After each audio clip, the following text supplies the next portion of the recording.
Pipe Network presents.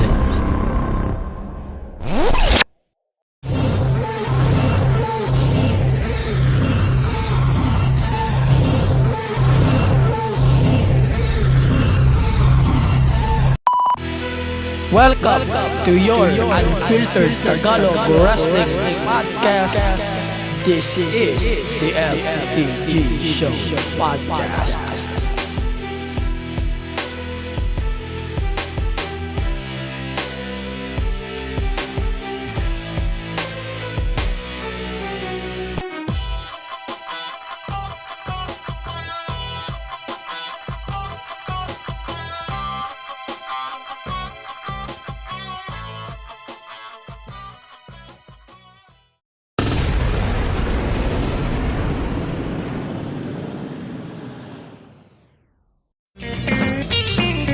Welcome to Hintano Nights Podcast, ang inyong midnight thoughts na walang pinipiling oras, ang long-distance friend mo na mahilig mag-advise, at ang go-to hub mo kapag gusto mo lang ng maingay sa buhay.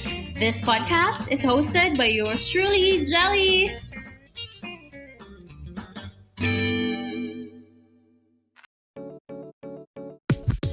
Catch the Pizarra Tales weekly as we tackle issues about education and share experiences about teaching.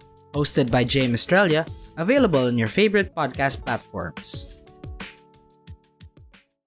So welcome to your unfiltered Tagalog Wrestling Podcast, and this is the MTG Show Podcast, a wrestling podcast by Pipe Network. So for today's episode, we are going to talk about a lot of things na nangyari for the past 2 weeks.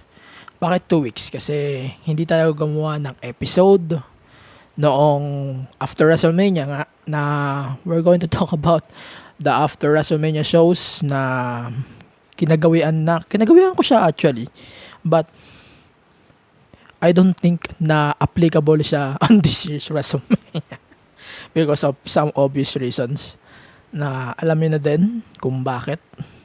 And also, bago tayo magkalimutan, so I wanna say thank you to Slick Master, also to Ivan and to Ken Warren of PWOGs for that episode from This Drunken Midnights by Bank Collective. So, if di nyo pa napapakinggan yung episode namin from Bank Collective, This Drunken Midnights, please check it out. We talked about WrestleMania 37, and some of my thoughts on that shit is, I think nasama ko siya doon sa episode ko from last Monday, so it's pretty good actually.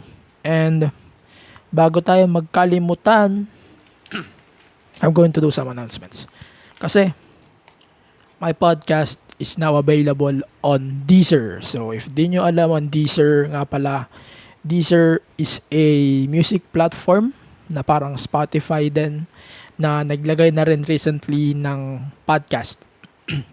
So, if you're going to use Deezer for your podcast, quick stuff like that, please, wag niyong kalimutan yung podcast ko. My podcast is now available on Deezer. So, just search for Deezer on Google Play Store, on Apple as well. Meron din ata sa Huawei App Gallery.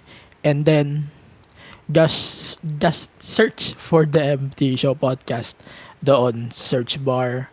If makikinig na kayo sa podcast, ma-appreciate ko yan. And at the same time, available pa din naman ang podcast natin on Apple Podcast, Google Podcast, sa Anchor, and sa iba pang platforms, and on my podcast app on the Google Play Store. And also, before we start this episode as well, marami pa akong sasabihin pa.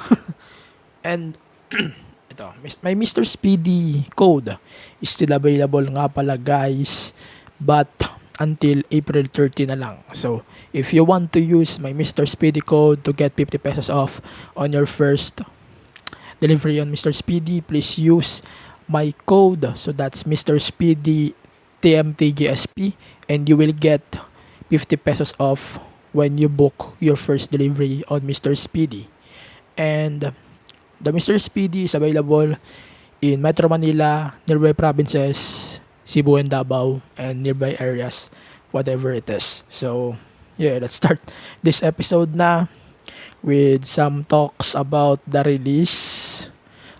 talent release last April 15th, 16th in Manila time. So, they dropped some bombs actually from last week's happenings nga on April 15th.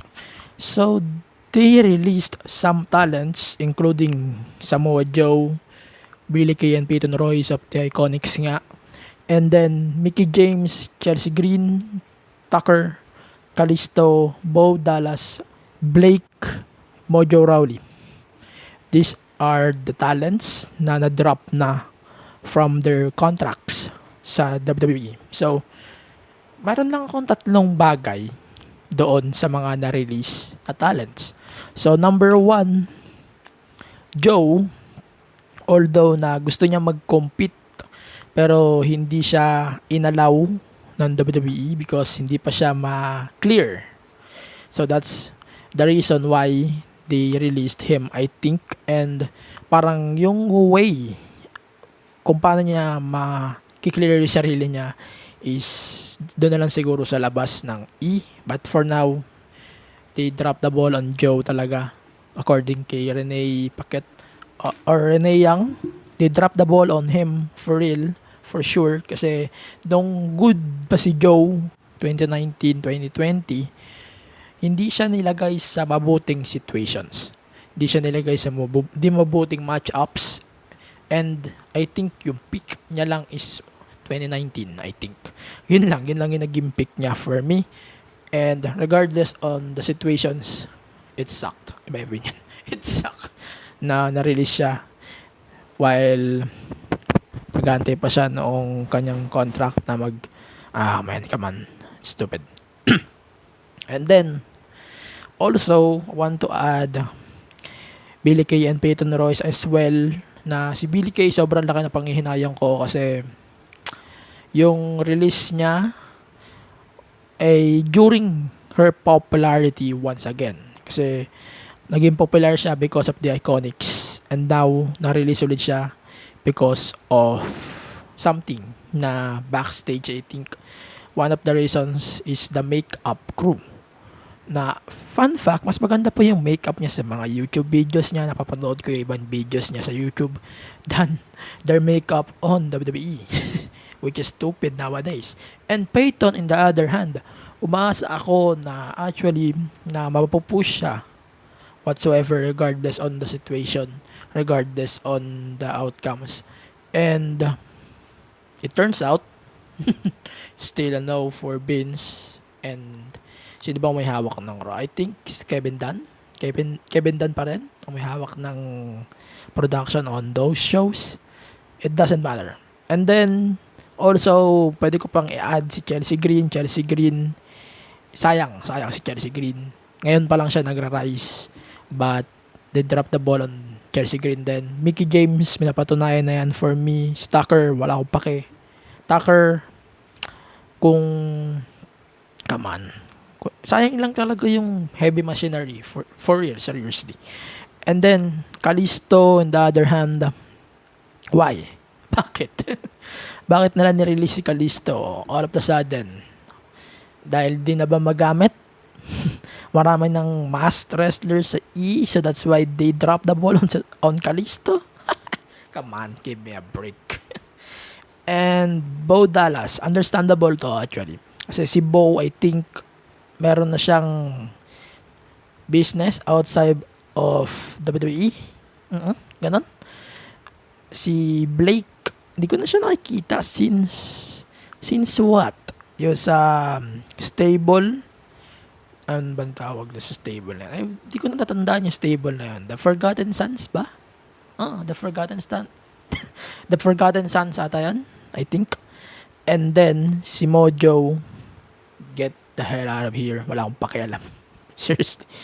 Di ko na maseryoso si Mojo since WrestleMania 36 last year. So that's why wala akong pake. And Siguro lang my final thoughts about the release. Umaasa ako na si Joe makapag-compete siya anytime soon. Siya na maklear siya.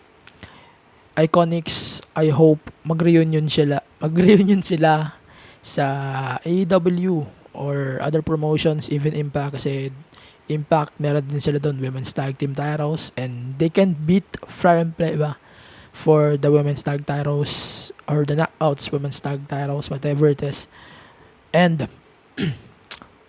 sino pa pwede kong punahin? I think si wait lang, check ko ulit yung list. Wait, wala na yung list ko. What the fuck? Basta ako, yung tatlo, sure ko, may direction na agad sila. Yung iba, regardless, ewan ko. Si Mickey James, bonus ko na lang yan si Mickey James. Pwede na siya mag-retire. Ba't pa siya binalik? I don't have any idea sa Mickey, to be honest. Wala siya sa prime. In my opinion. I don't know. Hindi natin masisisi. So, let's move on to Monday night. So, we're going to review 2 episodes of Monday Night Raw. So, pero, ang sasabihin ko lang guys, I'm going to summary those episodes na kasi I don't really give a damn about what's going on Raw recently. So, let's start. So, yun nga, nagkaroon ng match si Bobby Lashley at si Riddle. Medyo lame yung match na to kasi sobrang dominant lang talaga dito ni Lashley.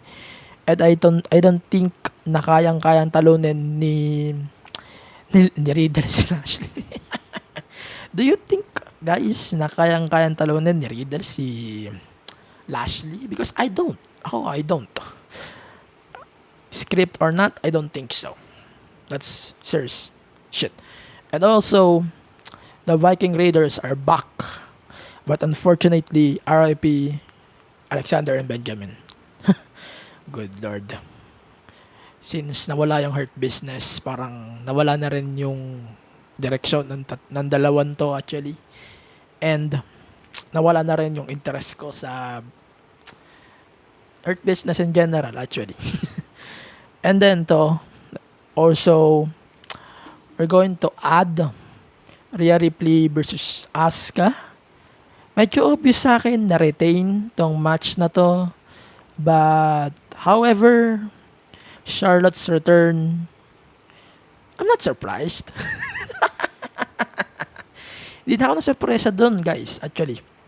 Ang sasabihin ko lang is yung gimmick ni Charlotte na being a bitch, doing everything what she wants,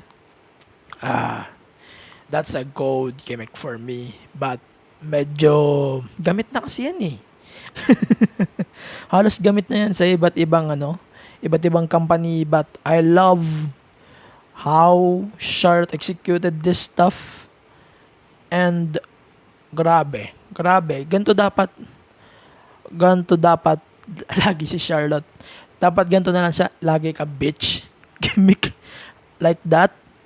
Pero yung match itself from WrestleMania or for this kay Asuka and Rhea Ripley, I hope na hindi nila sinadya yung gantong batches over and over. I don't know. Wala na akong pakialam. And then, let's move on to one of the most interesting parts of the show na kung saan ay lumabas si Braun Strowman and then Randy Orton plus Drew McIntyre na naglaban nga for the contendership for the WWE Championship, with the winner will face Lashley for the title at Backlash. I don't care about WrestleMania Backlash, but it's Backlash to me. So we're going to call it Backlash. Unless mapupunta tayo doon sa episode na we're going to review or to predict this episode, I'm going to criticize this stuff a lot. Same as what I did last year.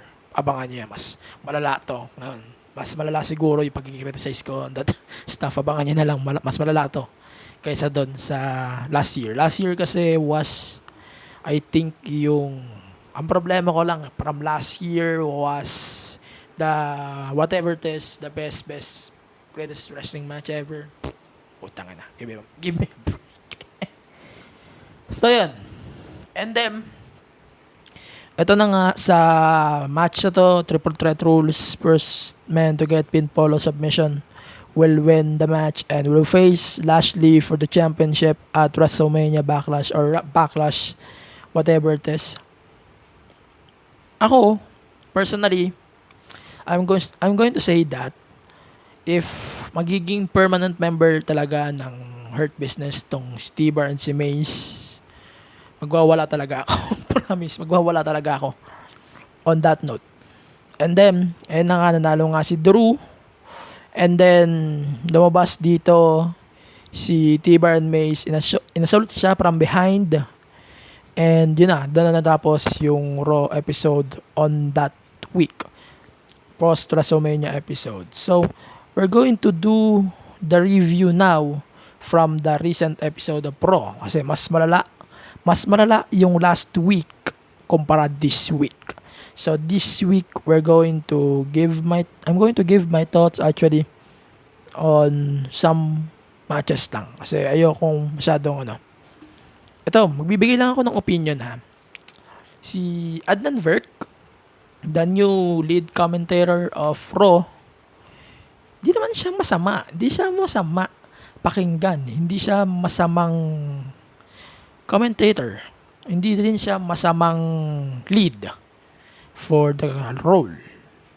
But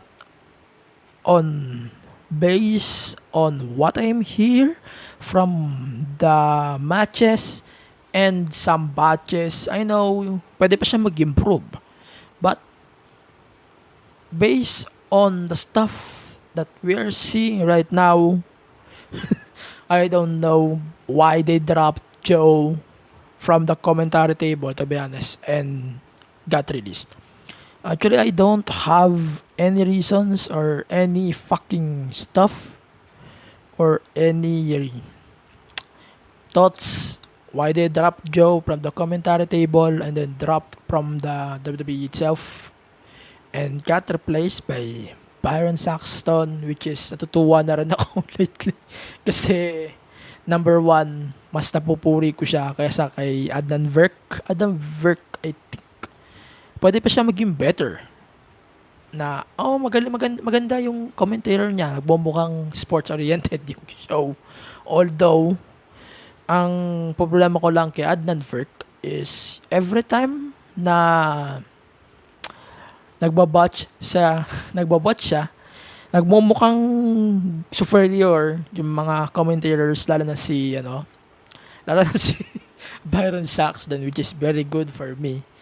And I think mag-i-improve pa si Adnan Virk, but it's not the same as the Tom Phillips or the Vic Joseph na role na tinake niya from October 2019. And then yung kay Tom Phillips before agad-tapos nung run niya sa NXT UK. And regardless, yun, let's move on. Kasi mahaba na masyado yung sinabi ko. Yun, so we got a match between Randy Orton and Riddle. So, nag-propose si Riddle ng isang team. So, RK Bro. Which is, that's ridiculous actually. And ayun nga, we got the best match of Riddle's career in my opinion. One of the best matches aside from the WrestleMania match with Sheamus. I think this one is one of the best matches ni Riddle na nagawa niya since he debuted on the main roster or he downgraded from the main roster for God's sake.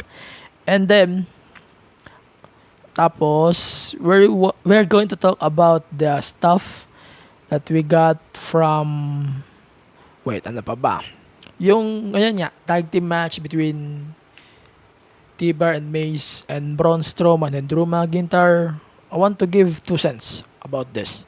Number 1, it's pretty random na nag-team dito si Braun and si Drew. I don't think there's a reason why they team up.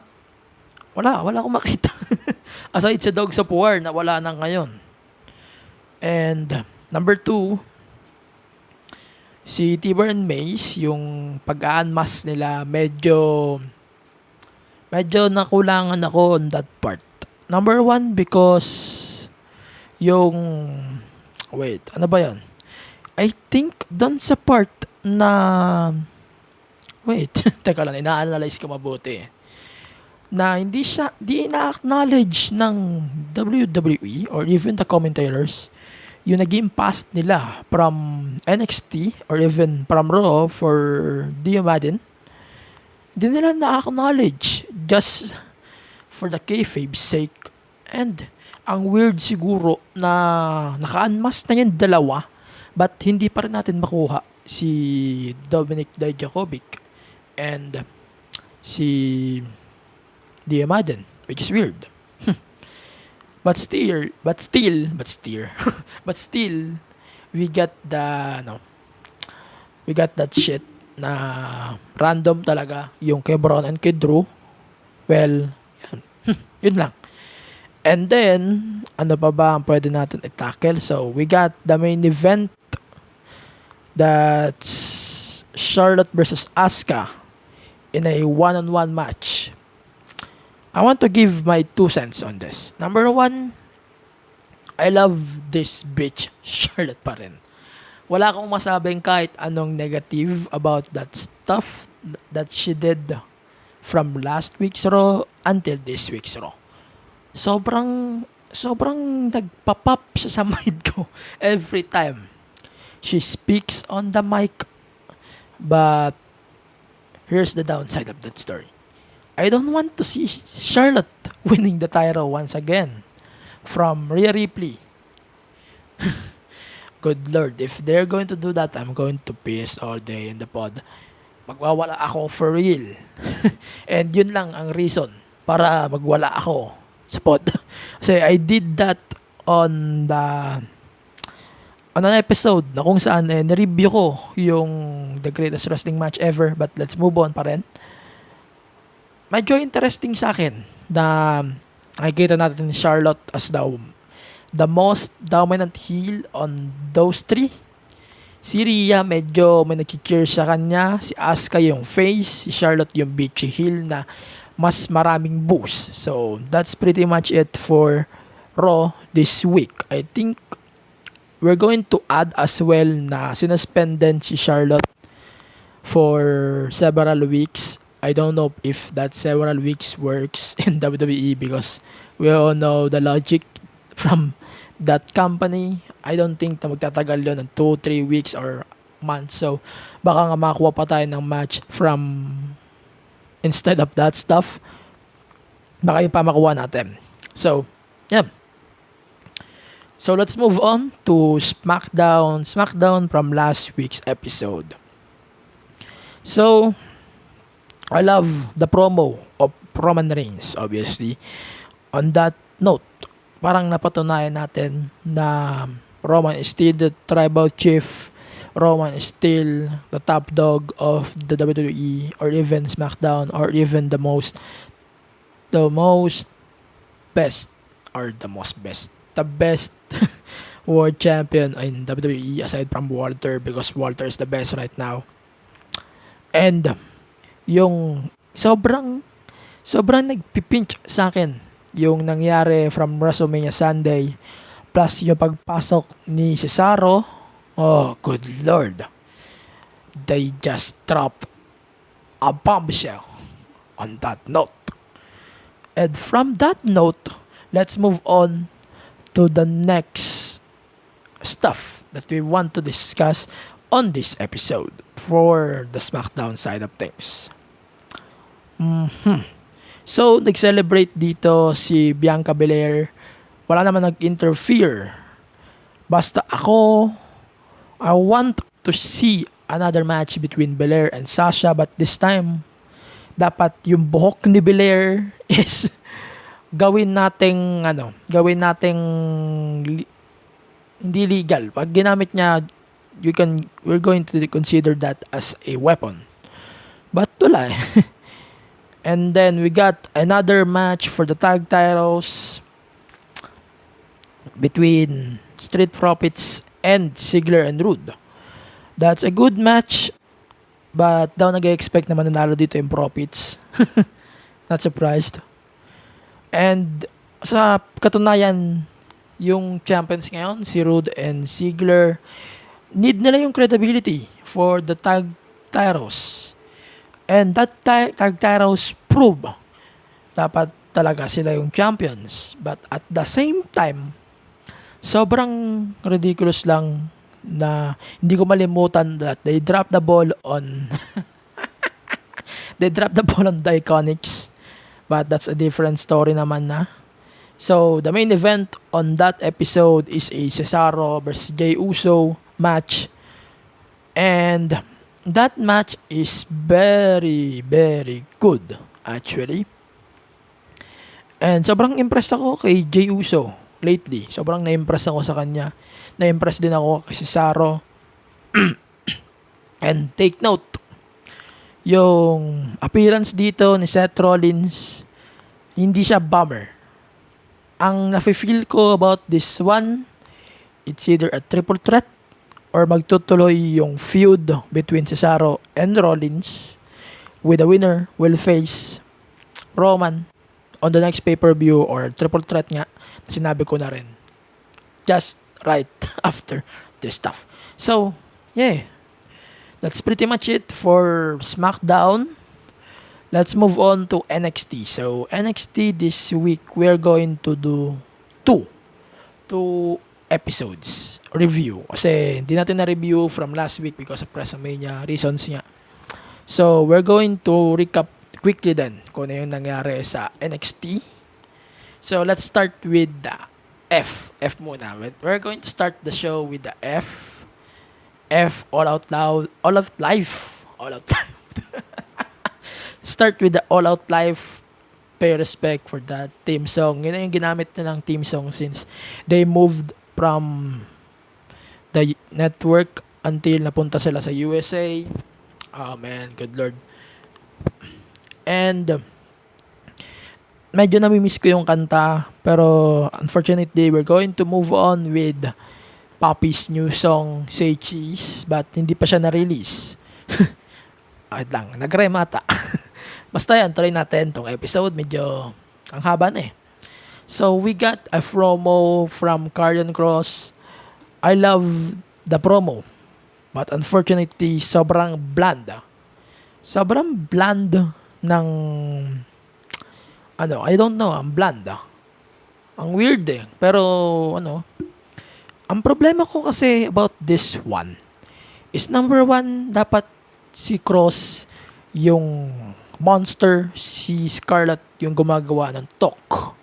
But si Kross, hindi ko pwedeng sabihin na hindi siya magaling mag-talk or hindi siya magaling mag-promo. But si Scarlett can do the job for him. Hindi lang dapat siya valet for Kross. Kasi if magkakamali sila dito, it doesn't make sense na. And also, we got a title change from this week's NXT.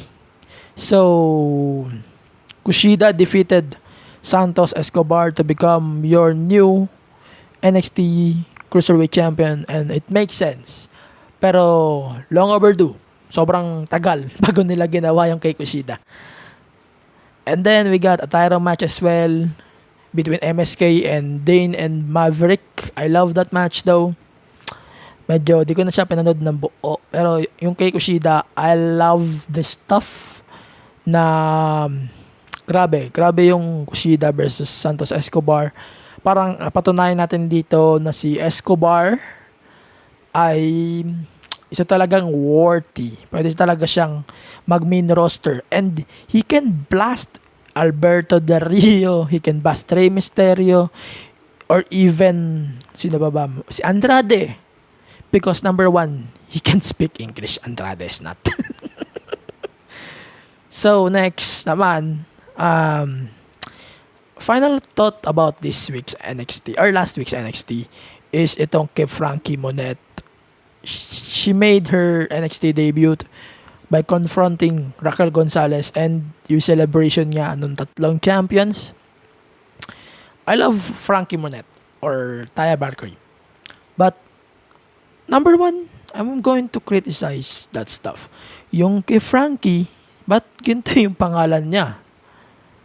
Number one, yun ang number one thought ko. Number two, bakit ang aga ata ng appearance niya? Ang aga noong spot niya for Raquel. If may rematch pa siya versus kay Io Shirai, bakit agad siya pinasok sa title picture versus Frankie Monet or versus Raquel Gonzalez? I don't know. Di natin makuha, but still, we're going to get the build pa. And yun. And also, in-announce din sa NXT that Saray will make her debut on this week's NXT. Mamaya i-explain natin kung ano nangyari dyan. Also, we got a awesome Leon Ruff versus Swerve Scott match. But daw nag-expect na mananalo dito na makaka-upset ulit si Leon Ruff. And finally, the main event of that episode. So, nag-umpisa na yung story between Indy Hartwell and Dexter Lumis. Yung sa romantic story na maglilid siguro sa pagkatanggal ni Indy Hartwell sa stable nito sa The Way. Basta yan. I don't care about Johnny Gargano. So let's move on the present on this week's NXT. So we got Cameron Grimes. Yun nga sa opener. I love the stuff that they got for Cameron Grimes and Kyle O'Reilly. Wait. I love this stuff in my opinion kasi number one, si Grimes ay isa sa mga key to success ngayon ng NXT in my opinion. Plus, the UE members, Kyle, Fish, si Roderick, saka si si Adam Cole.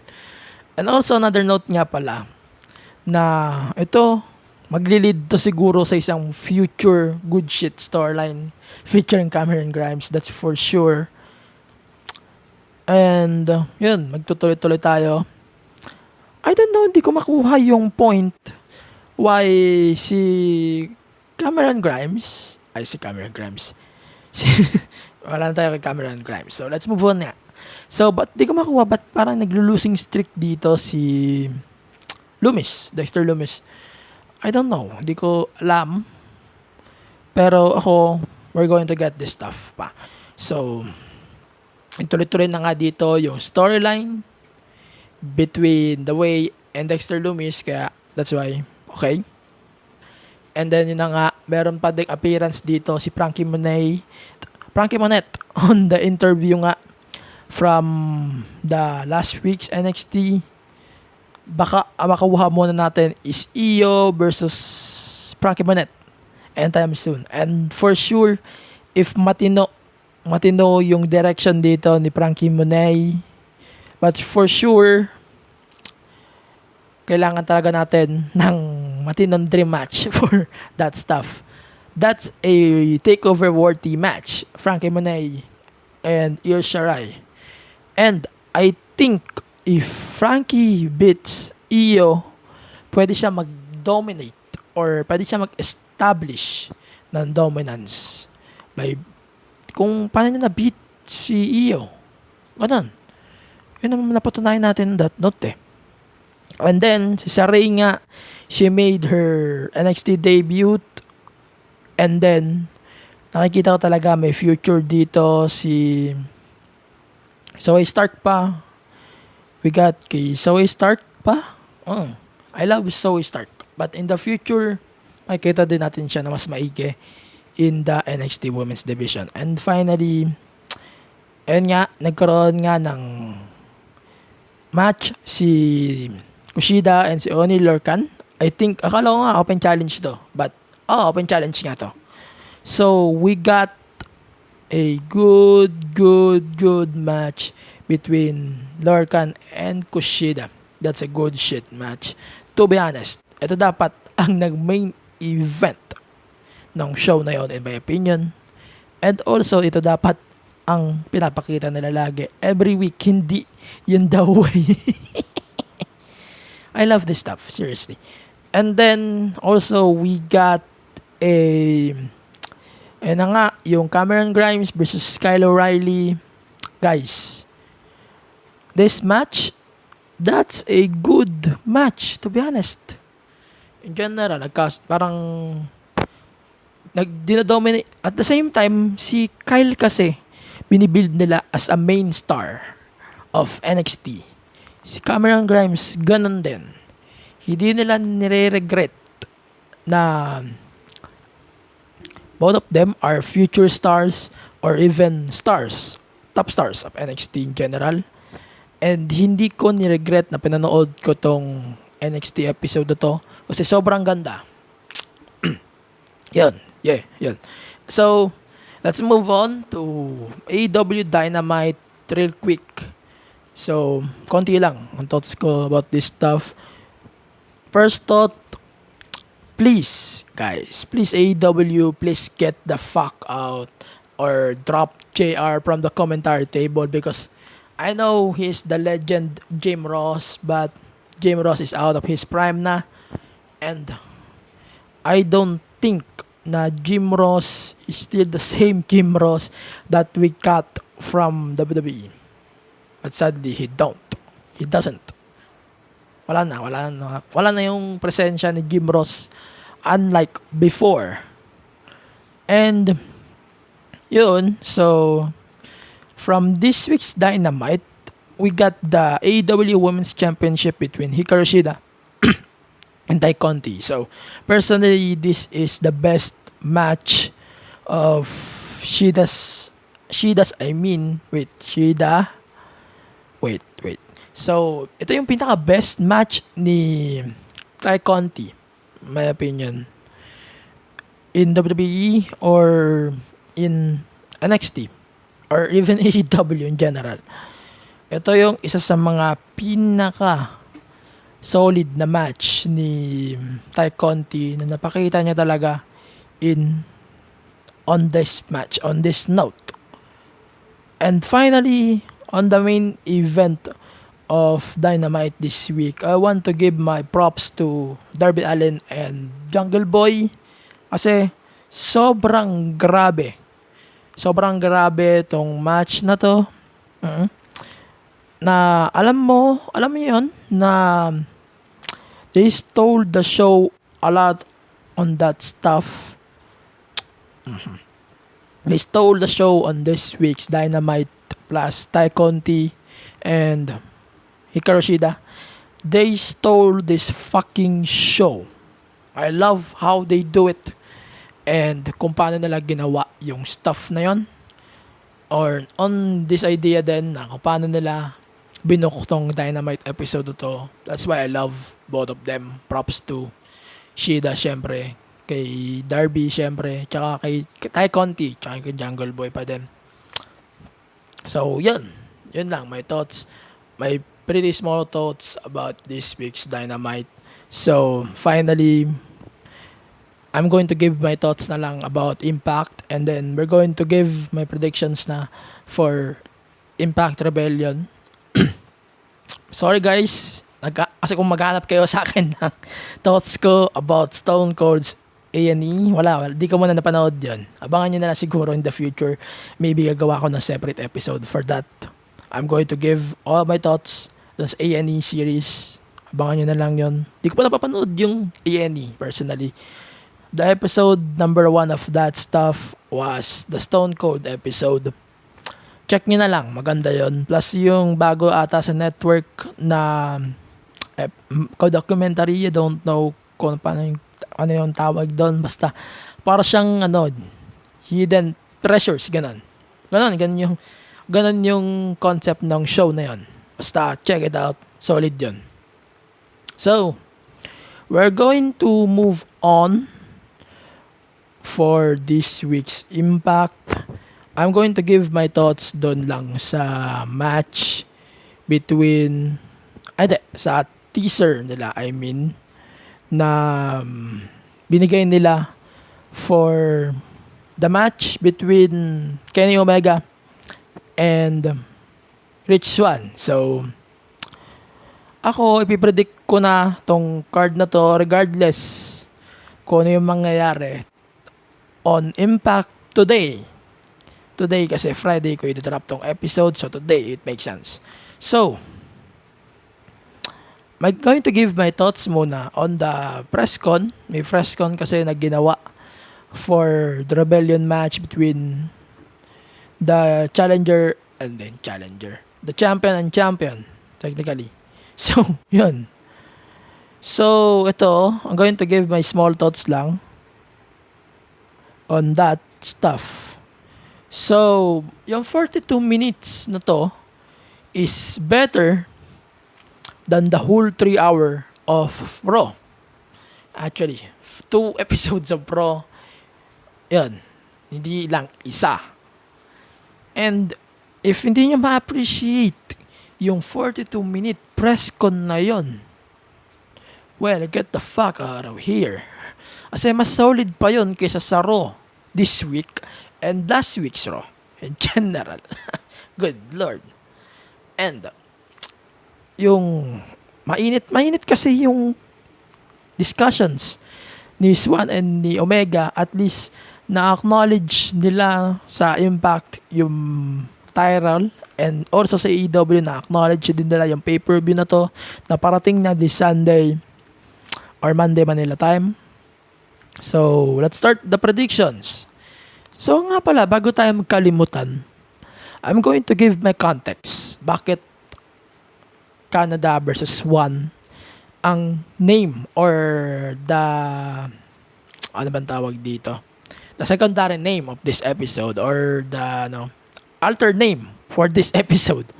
So number one, the first reason for that is I think dahil Canadian si Omega plus may Canadian commentator pa, malamang sa malamang kukuha rin si Omega ng Canadian referee plus Canadian din si Dan Callis. So Canada versus Swann talaga yung concept nitong stuff na to.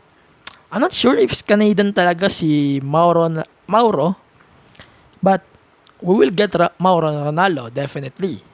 We will get Mauro Ranallo. That's for sure. So, yun. Let's start the predictions na lang, shall we? Ayoko na masyado mag-rant dito.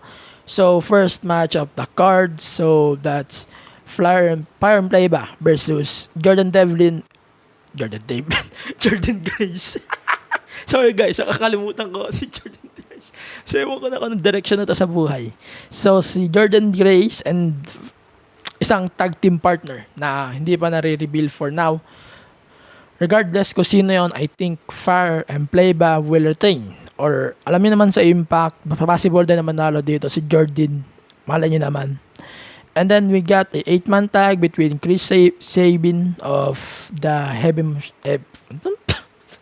the Motor City Machine Guns, and then Eddie Edwards, James Storm, and si Willie Mack and Violent by Design. I think Violent by Design will win this stuff this time. Para lang mag-make sense yung domination nila sa brand or sa company, sa show na to. So, pag nangyari, it makes sense. So, and then, we got Trey Miguel versus Sami Callihan match, 1-on-1 and the last man standing. I think Trey needs the win, but I think Callihan will win this match. And then we got Matt Cardona versus Brian Myers. I think we will get the feud na better pa kaysa sa Impact, sa E. But I think Matt Cardona will win this thing.